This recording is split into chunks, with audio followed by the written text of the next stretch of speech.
O DNA passa, dessa forma, a ser uma das mais convincentes provas que qualquer investigador pode obter contra um suposto criminoso.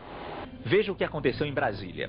Em novembro, a Justiça condenou a 17 anos de prisão o ex-policial José Pedro da Silva por homicídio. Ele foi acusado de matar a estudante de 16 anos, Michele de Oliveira Barbosa, em 1988. Detalhe, o corpo de Michele nunca foi encontrado. A condenação foi feita com base em uma pequena quantidade de sangue encontrada no porta-malas do ex-policial. Foi a primeira vez na história do Brasil que alguém foi condenado com base em um exame de DNA. Ali se verificou que aquele sangue era de Michele.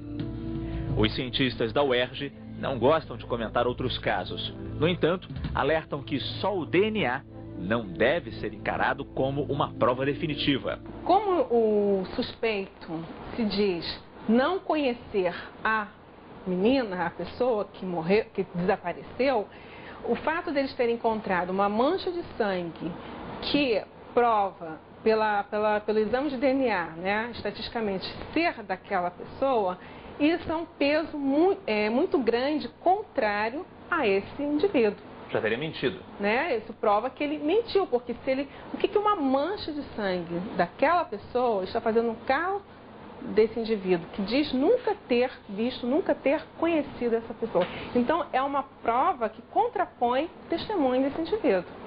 Mas o fato da Justiça ter aceito essa prova como determinante para condená-lo na autoria do crime? Exatamente, foi determinante porque contrapôs, né, uma afirmação dele, que ele diz não conhecer aquela pessoa que desapareceu.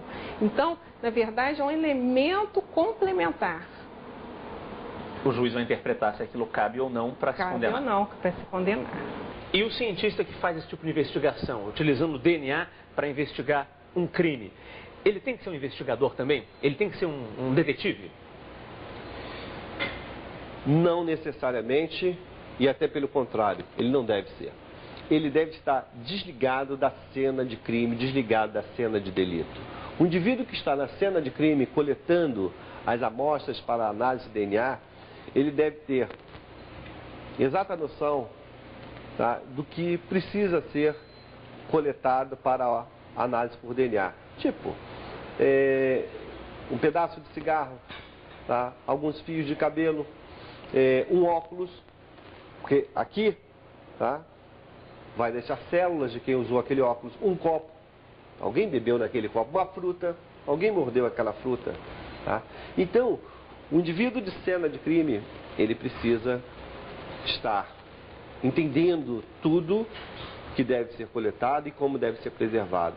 Mas não deve ser ele o mesmo que vai com estas evidências para dentro do laboratório para fazer a tipagem dessas evidências e até confrontá-las com o suspeito, porque minimamente ele está na cena de crime, ele pode estar tendencioso, ele pode estar com algum convencimento abstrato de alguma coisa que pode interferir, tá, no exame. Não é que ele vá forjar o exame, tá? Evidentemente não é isso que eu quero dizer. Eu quero dizer o seguinte, o ideal no mundo todo se construi o seguinte: a equipe de cena de crime é distinta da equipe laboratorial. A equipe laboratorial, ela não entra em contato com os investigadores de lugar nenhum do mundo, apenas para receber as amostras, tá? Conversar com os promotores, explicar aos advogados, explicar aos juízes, explicar aos magistrados, mas nunca devem ser o mesmo indivíduo que fez a coleta em cena de crime.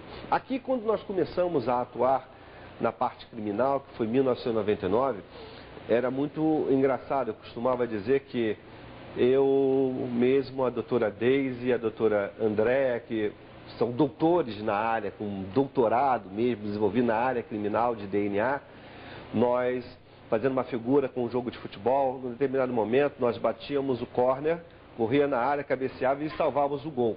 Tá? Por quê? Como não havia ainda um indivíduo esclarecido de como deveria ser coletada a amostra na cena de crime, nós cometimos esse pecado inicial. Nós íamos à cena de crime, fazíamos a coleta do material, uma mancha de sangue com o cotonete, o sêmen, trazia a calça, uma roupa íntima, trazíamos para o laboratório para fazer. Mas, em determinado momento, o que começou a acontecer? Havia quase que uma impossibilidade física, tá, de se realizarem os exames. Porque ou você faz a coleta do material na cena ou você faz o exame. E o exame de investigação criminal, cada exame é uma investigação científica.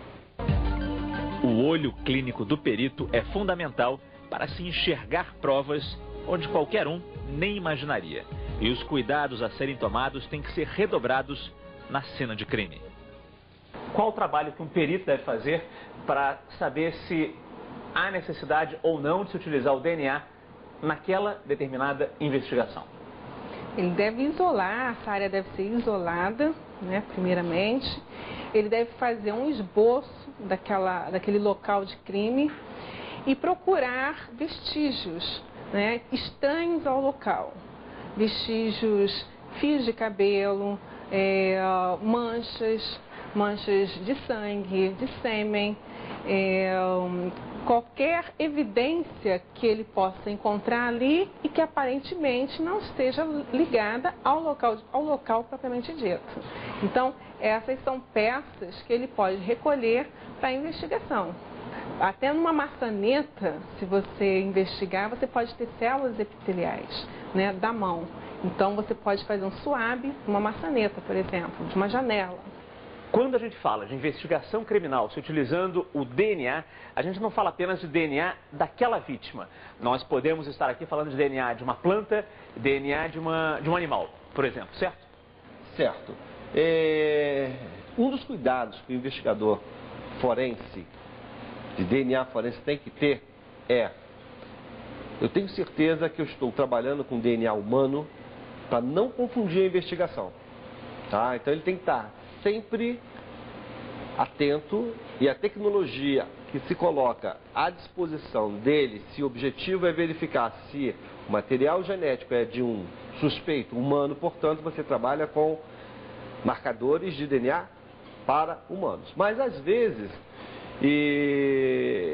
é necessário, é produtivo para um caso você investigar DNA de outras espécies, animais ou mesmo vegetais. Eu me lembro de um caso de repercussão internacional que aconteceu nos Estados Unidos há uns 5 anos atrás, onde uma criança foi sequestrada. E o sequestrador foi preso porque no casaco que ele usava havia pelo de um gato branco.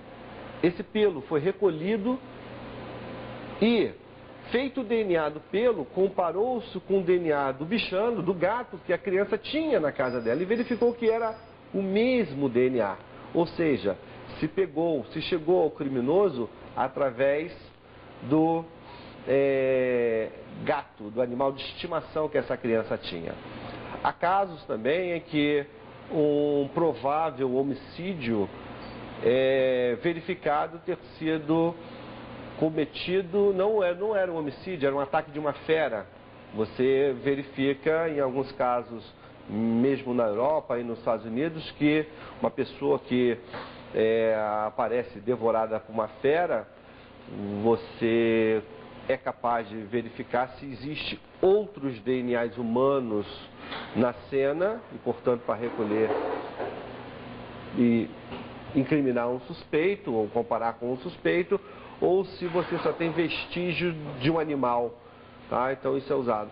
Em outros momentos, DNA de plantas também podem ajudar a solucionar um crime.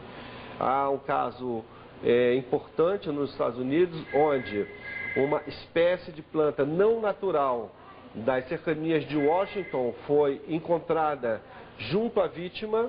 Então se fez DNA daquela planta e se verificou que essa planta era nativa da Califórnia e não tinha em outros países. Então a direção da investigação já conduzia a alguém na Califórnia ou que tivesse passado na Califórnia. Aí chegam a uma picape que tinha folhas dessa mesma árvore das cercanias de Washington, e a investigação se fechou mostrando desde o DNA da planta, que aquele indivíduo que era o dono da picape havia transportado a vítima e as folhas também. Mas falando em termos de Brasil, a nossa polícia, as nossas perícias estão capacitadas para ir numa cena de crime, conservar aquela cena, saber recolher o DNA, para que esse DNA seja trazido aqui para laboratórios como esse da UERJ em perfeitas condições, para que aquele crime seja solucionado? A resposta é: não temos ainda os peritos de cena treinados, sabedores do que é preciso fazer numa cena de crime para coletar uma amostra que possa vir a ser no futuro, e num futuro qualquer, não é no futuro imediato, a ser aproveitada para uma tipagem por DNA. Por que eu falo num futuro qualquer? Eu vou estar sempre, quando possível, fazendo um paralelo com outros países, né? Os Estados Unidos hoje, ele desenvolve um projeto que eles chamam de Projeto 30. Eles analisam por DNA hoje evidências criminais que foram coletadas há 30 anos atrás, quando não havia tecnologia do DNA. E esta conduta já tirou condenados da fila da espera da cadeira elétrica, da fila da morte. Isto já foi possível. Por quê? Ele foi condenado diante de um quadro que foi completado hoje positivamente a favor dele, tá? Com o DNA. O DNA hoje mostrou que aquela amostra que tinha sido atribuída a ele não é dele, mas é de outra pessoa. Então essa era a prova principal para condená-lo. A nossa polícia, ela precisa alcançar esse estado. E eu acho que ela começa a despertar, a Secretaria de Segurança Pública começam a perceber em diversos pontos do país, isso acaba se irradiando, né? Que é necessário fazer cursos de formação específicos para essa área de DNA para os peritos, no mínimo informação. Mas eu entendo que o país pode avançar com muita qualidade nessa área se em cada estado, onde for possível, acontecer uma associação entre a segurança pública e as universidades. Porque o primordial para uma investigação criminal é o recurso humano. Você não precisa ter um aparelho de última geração hoje, mas você tem que ter recursos humanos hoje. Se você tiver recursos humanos com metodologias adequadas, qualificadas, você consegue, mesmo sem um equipamento fantástico, fazer essa investigação.